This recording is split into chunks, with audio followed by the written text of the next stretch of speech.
қмж-ны қалай осындай әдемі QR кодпен ұсынуға болатынын білгіңіз келсе, осы видеоны соңына дейін көріңіз. Бізге Mi QR деп аталатын сайт қажет болады. Осында PDF деген мінекей батырма тұр, сол арқылы біз қмж-ны PDF форматта ұсынуымыз керек. Ал сізде ол Word форматта болса, онда конвертация жасау қажет болады. Ол үшін бізге Convertio деген сайт қажет. Осында выберите файл дегенге барып, жаңа қмж-мыз қай папкада тұр, соны тауып алып, белгілеп открыть деген батырманы басуымыз керек.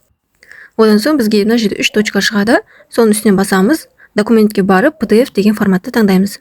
Конвертировать етеміз. Кішкене загрузка жүргеннен кейін документті скачать етіп аламыз. Қайтадан Mi QR сайтына өтеміз. PDF-қа барамыз. Загрузить PDF файлға барамыз. Жаңағы дайындаған PDF документімізді көрсетіп, открыть батырмасын басамыз. Одан кейін төмен қарай түссеңіздер, стилизовать и скачать QR код деген тұр. Соны басамыз. Бізге QR кодтың дайын тұрған 45-тен аса түрін көрсетеді. Мына жерде кез келген біреуін таңдауға болады, немесе өздеріңіз мына жерде рамка, формат, цвет, логотип дегенге барып әрқайсысына өз қолдарыңызбен дайындасаңыздар болады. Мына жерде готовый шаблон жанындағы показать все деген бассаңыздар, дайын тұрған түрлі шаблондар сіздерге ұсынады. Кез келген біреуін таңдап, төмендегі скачать QR код батырмасын бассаңыздар, сурет ретінде осы QR кодты жүктеп алуға болады. Егер ақпарат пайдалы болған болса, өз әріптестеріңізбен бөлісіп отырыңыздар.